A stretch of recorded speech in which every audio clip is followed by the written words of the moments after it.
Hello दोस्तों, नमस्कार। आप सभी का स्वागत है आपके अपने YouTube channel study with TSR ji में 14 जून की हाइलाइट्स खबरों के अंतर्गत डिस्कस करेंगे 69,000 शिक्षक भर्ती से जुड़ी हुई महत्वपूर्ण अपडेट में लिस्ट रिविजिट पर हाईकोर्ट द्वारा दिया गया समय हुआ समाप्त, विभाग की क्या रही कार्रवाई। वहीं लिस्ट रिविजिट पर एससीईआरटी अधिकारियों से साथियों की मुलाकात की अपडेट। वहीं 72,825 शिक्षक भर्ती में और 66,000 शिक्षकों के मानदेय के मामले से जुड़ी हुई बड़ी अपडेट। आरओ एआरओ भर्ती में अहर्ता मामले से जुड़ी हुई बड़ी अपडेट के साथ साथ शिक्षा सेवा चयन आयोग के गठन को लेकर के आज की महत्वपूर्ण अपडेट आप सभी के साथ डिस्कस करेंगे।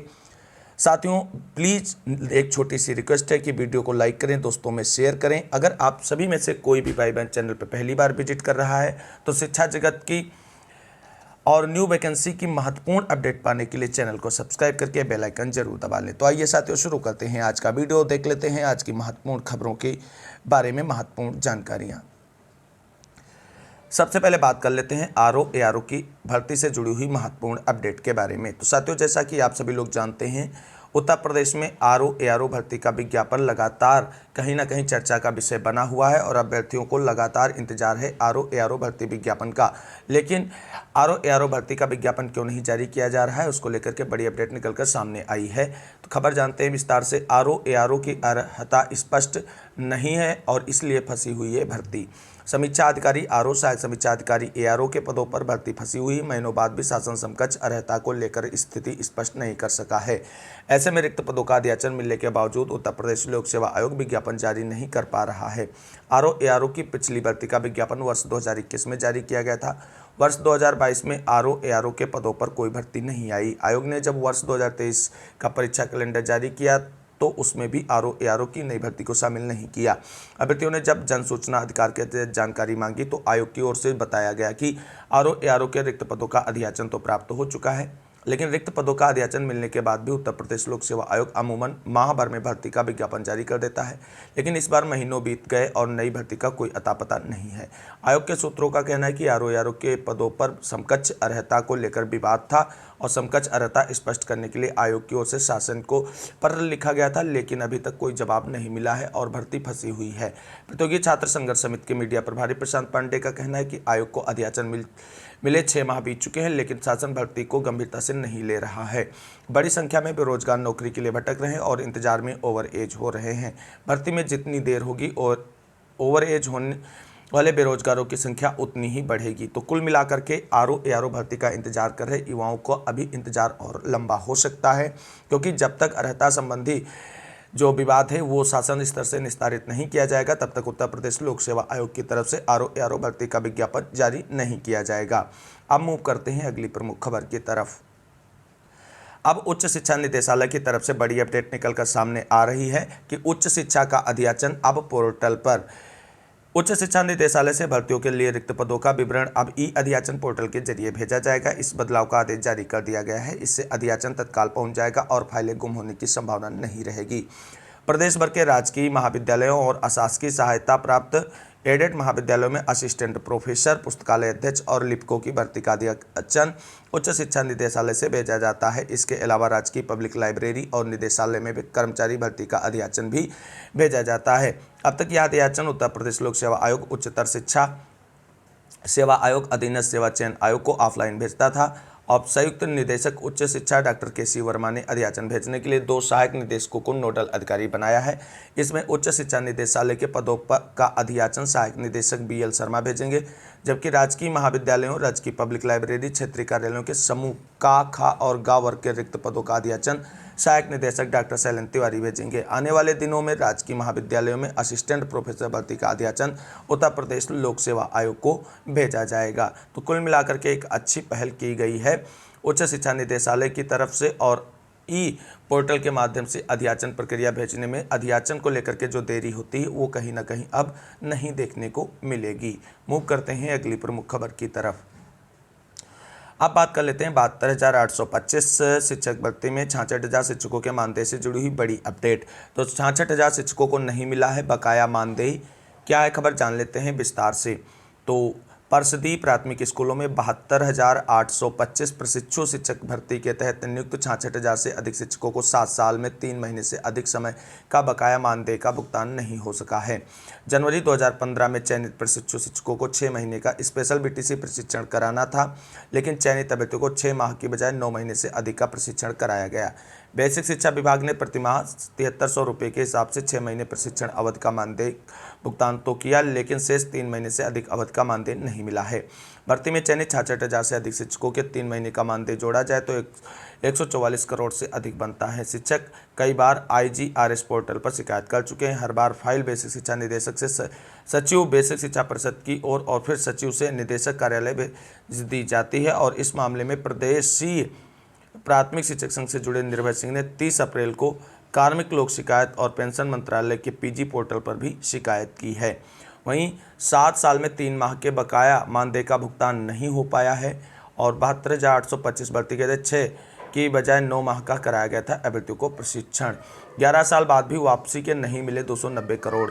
72,825 प्रशिक्षु शिक्षक भर्ती में ही एकेडमिक मेरिट भर्ती के लिए बेरोजगारों ने दिसंबर 2012 में आवेदन शुल्क के रूप में 290 करोड़ सरकार को दिए थे। एकेडमिक मेरिट से भर्ती न होने के कारण बेसिक शिक्षा परिषद के सचिव ने कई बार जिला शिक्षा एवं प्रशिक्षण संस्थान के प्राचार्यों से सूचनाएं तो मंगवाई, पर रुपए वापस नहीं हो सके हैं। तो कुल मिलाकर के उत्तर प्रदेश में होने वाली सभी शिक्षक भर्तियाँ जो प्रीवियस ईयर में हो चुकी हैं, उन सभी में कहीं ना कहीं विवाद जो हैं पूरी तरीके से समाप्त नहीं हुए हैं। और आप एक वर्तमान में देख सकते हैं 69,000 शिक्षक भर्ती 4 सालों से विवादों के साथ लपेटे में चल रही और अभी तक उससे विवादों का नाता नहीं छूटा है। अब मूव करते हैं अगली प्रमुख खबर की तरफ। साथियों, कल देर शाम नीट की तरफ से रिजल्ट जारी कर दिया गया है। तो नीट में 2 छात्र संयुक्त टॉपर, यूपी के सर्वाधिक 1.39 लाख अभ्यर्थी हुए हैं सफल। मेडिकल कॉलेज में दाखिला के लिए आयोजित राष्ट्रीय पात्रता यानी सह प्रवेश परीक्षा नीट के नतीजे घोषित हो गए हैं। तमिलनाडु के प्रभनाजन व आंध्र प्रदेश के ओरा वरुण चक्रवर्ती संयुक्त रूप से टॉपर रहे हैं। उन्हें 720 में से 720 अंक हासिल हुए हैं। नीट में लड़कियां ज़्यादा सफल रहीं। इस साल सफल होने वालों में सबसे ज़्यादा यूपी के 1.39 लाख अभ्यर्थी हैं। कुल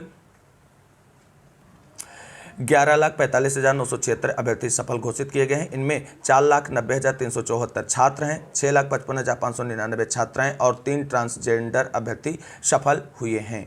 अब मूव करते हैं अगली प्रमुख खबर की तरफ। अगली प्रमुख खबर निकल कर आ रही उत्तर प्रदेश शिक्षा सेवा चयन आयोग के गठन से जुड़ी हुई बड़ी अपडेट। तो चयन बोर्ड के भवन में हो सकता है नए शिक्षा सेवा चयन आयोग का मुख्यालय। चयन बोर्ड का अस्तित्व नहीं रह जाने पर हो सकेगा भवन का सदुपयोग। खबर जानते हैं विस्तार से। बेसिक से लेकर उच्च शिक्षा एवं तकनीकी शिक्षण संस्थानों में शिक्षक भर्तियां कराने के लिए गठित हो रहे राज्य शिक्षा सेवा चयन आयोग के लिए तैयार किए गए प्रारूप यानी ड्राफ्ट में मुख्यालय प्रयागराज में बनाए जाने का उल्लेख है। नए आयोग के अस्तित्व में आने से प्रयागराज में स्थित उत्तर प्रदेश उच्चतर शिक्षा सेवा आयोग और उत्तर प्रदेश माध्यमिक शिक्षा सेवा चयन बोर्ड का अस्तित्व समाप्त हो जाएगा, क्योंकि इन दोनों भर्ती संस्थानों के माध्यम से हो रही शिक्षक भर्तियां भी नए आयोग से ही होंगी। नए आयोग का कार्यालय माध्यमिक शिक्षा सेवा चयन बोर्ड के भवन में बनाए जाने की तैयारी है। इसकी वजह यह भी है कि चयन बोर्ड का अपना भवन है, जबकि उच्चतर शिक्षा सेवा आयोग किराए के भवन में संचालित है। वहीं कैबिनेट की मुहर लगना बाकी है। तो नए शिक्षा सेवा चयन आयोग के गठन की प्रक्रिया के कारण एडेड माध्यमिक एवं एडेड महाविद्यालयों में शिक्षकों की भर्तियां आवेदन लिए जाने के बावजूद नहीं हो पा रही। यह भर्तियां कराने वाले दोनों संस्थानों में भर्ती के लिए जरूरी कोरम पूरा नहीं है। ऐसे में नए चयन आयोग जल्द अस्तित्व में लाए जाने की तैयारी। इसके लिए बनाई गई ड्राफ्ट कमेटी ने वर्ष 2019 में बने अधिनियम में कई संशोधन करने के साथ ही नया प्रारूप शासन को सौंप दिया है। इस संबंध में शासन में बैठक भी हो चुकी है। आयोग का मुख्यालय प्रयागराज में बनाए जाने से इसके कार्यालय को लेकर प्रश्न थे, लेकिन चयन बोर्ड का अपना भवन होने के कारण इसकी भी यह राह आसान नजर आ रही है। इससे चयन बोर्ड के भवन का सदुपयोग भी हो जाएगा और उच्चतर शिक्षा सेवा आयोग के कार्यालय पर व्यय किया जा रहा किराया भी बचेगा।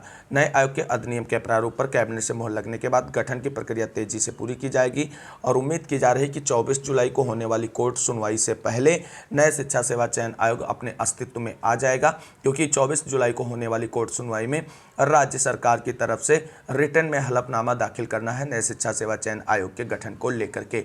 तो उम्मीद करते हैं कि 24 जुलाई से पहले राज्य शिक्षा सेवा चयन आयोग अपने मूर्त रूप में आ जाएगा और आगे की सारी चीज़ें जो हैं सामान्य होने में जल्द ही कहीं ना कहीं इसका लाभ अभ्यर्थियों को मिलेगा। मूव करते हैं अगली प्रमुख खबर की तरफ।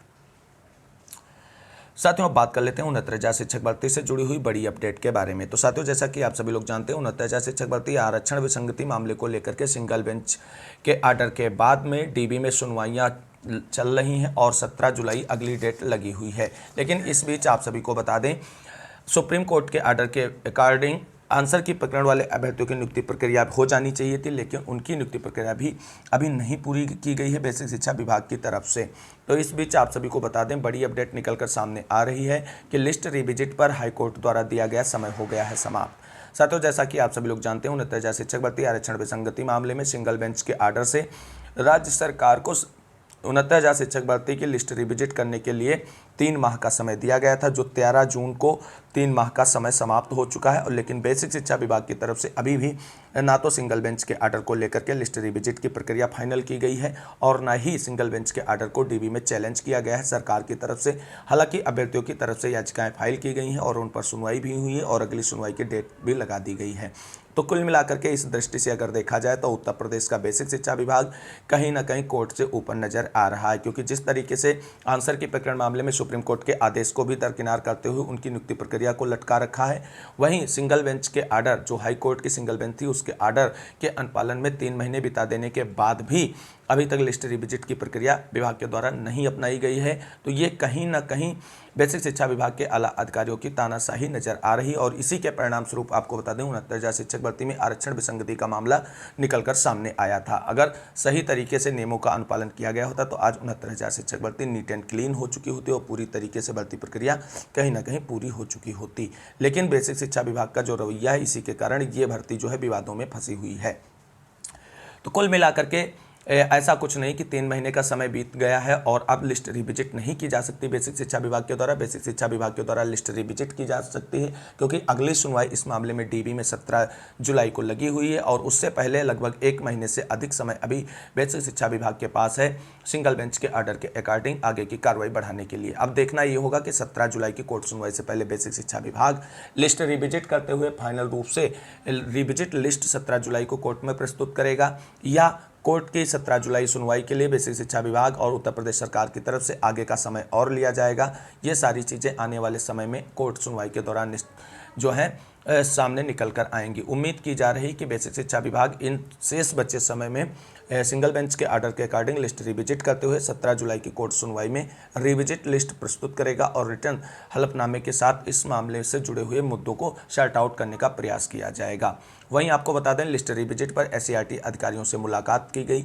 साथियों मैंने कम्युनिटी टैब के माध्यम से पोस्ट के माध्यम से आप सभी को जानकारी शेयर की थी कि 69,000 शिक्षक भर्ती में जो 6800 चयन सूची जारी की गई थी हालांकि सिंगल बेंच से उस लिस्ट को निरस्त कर दिया गया है, लेकिन उसमें चयनित सभी अभ्यर्थी अपनी नियुक्ति के लिए अभी भी प्रयासरत हैं।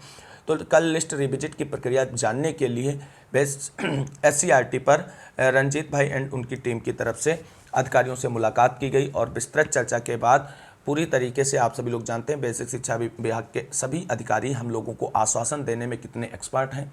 उन्होंने पूरी तरीके से हम लोगों को आश्वस्त किया है कि जो भी प्रक्रिया बेसिक शिक्षा विभाग की तरफ से 69,000 शिक्षक भर्ती में अपनाई जाएगी उसमें 6800 चयन सूची वाले अभ्यर्थियों को ध्यान में रखते हुए प्रक्रिया को अपनाया जाएगा, क्योंकि ये आरक्षण पीड़ित अभ्यर्थी हैं और इनका अहित नहीं होने दिया जाएगा।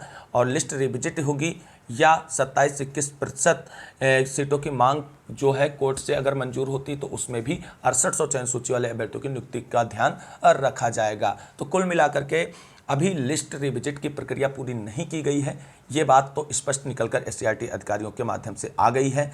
और क्या आने वाले 1 महीने में सरकार और बेसिक शिक्षा विभाग लिस्ट रिविजिट करेगा तो क्या 6800 चयन सूची वाले सभी अभ्यर्थियों का उसके अंदर नियुक्ति हो जाएगी या कुछ ही अभ्यर्थियों की नियुक्ति हो पाएगी? ये सारी चीज़ें लिस्ट रिविजिट होने के बाद ही क्लियर हो पाएंगी, क्योंकि अभी आप सभी लोगों को बता दें कि कितनी सीटें किसको मिल रही, ये चीज़ें मात्र कोरी कल्पना हो सकती है। हालांकि कहीं ना कहीं अब सरकार और बेसिक शिक्षा विभाग पूरी तरीके से डीबी के डिसीजन पर डिपेंड नज़र आने लगा है। डीबी के डिसीजन के अकॉर्डिंग ही आगे की कार्रवाई आप सभी को देखने को मिलेगी, क्योंकि जिस तरीके से सिंगल बेंच के आर्डर के अकॉर्डिंग 3 महीने का समय बेसिक शिक्षा विभाग ने गंवा दिया है, उससे स्पष्ट नज़र आ रहा है कि बेसिक शिक्षा विभाग अपने मन से अब कुछ नहीं करना चाहता है, कि कोर्ट के सहारे ही आगे की कार्रवाई बढ़ाना चाहता है। उम्मीद करते हैं आने वाली 17 जुलाई की कोर्ट सुनवाई में बेसिक शिक्षा विभाग और उत्तर प्रदेश सरकार की तरफ से जो है लिस्ट रिविजिट करते हुए नई लिस्ट प्रेजेंट की जाएगी और जिसमें 6800 के अधिक से अधिक साथियों का चयन हो जाएगा और इस मामले का सरकार और बेसिक शिक्षा विभाग जल्द पटाक्षेप करेगा और 17 जुलाई के बाद जो है कहीं ना कहीं एक बड़े और फाइनल डिसीजन की तरफ हम सभी लोग देख सकते हैं। हालांकि सारी चीज़ें बेसिक शिक्षा विभाग की प्रेजेंटेशन पर डिपेंड रहेंगी कि वो किस तरीके से अपने तथ्यों को, अपने प्रोसीजर को कोर्ट में 17 जुलाई को प्रेजेंट करती है और उस पर क्या डिसीजन कोर्ट से निकल कर आता है। क्या 6800 लिस्ट आगे प्रोसीड कर दी जाएगी, बहाल कर दी जाएगी, या 27-21% आरक्षण कोटे की मांग करने वाले अभ्यर्थियों को कुल सीटें दी जाएंगी या केवल याची लाभ कोर्ट की तरफ से दिया जाएगा। सारी चीज़ें 17 जुलाई की कोर्ट सुनवाई से स्पष्ट होंगी। फिलहाल ये महत्वपूर्ण जानकारी है कि 69,000 शिक्षक भर्ती में सिंगल बेंच के आर्डर के अकॉर्डिंग टाइम बाउंडेशन समाप्त हो चुका है और विभाग ने अभी तक लिस्ट रिविजिट नहीं की है और अधिकारियों से जब मुलाकात की गई साथियों के द्वारा तो उनको आश्वस्त किया गया है कि आप सभी लोग परेशान न हो, लिस्ट रिविजिट की प्रक्रिया हो या डीबी के आर्डर के अकॉर्डिंग हो। 69,000 शिक्षक भर्ती में 6800 चयन सूची वाले अभ्यर्थियों की नियुक्ति प्रक्रिया श्योरिटी के साथ की जाएगी। तो कुल मिलाकर के आश्वासन दिया गया है और अभी तक हम लोग आश्वासन ही हर जगह से प्राप्त करते आए हैं। तो ये थी आज की कुछ महत्वपूर्ण खबरें। आगे की महत्वपूर्ण खबरें जानने के लिए, शिक्षा जगत से जुड़ी हुई तथा न्यू वैकेंसी की महत्वपूर्ण अपडेट पाने के लिए स्टडी विद DSRG को चैनल को सब्सक्राइब करके बेल आइकन दबा लें और जल्द ही अपनी फैमिली को 5K की फैमिली बनाइए। तो इस वीडियो में बस इतना ही। मिलते हैं अगली वीडियो में लेटेस्ट अपडेट के साथ। तब तक के लिए सभी साथियों को जय हिंद, जय भारत, वंदे मातरम। आप सभी साथियों के संघर्ष की जीत हो।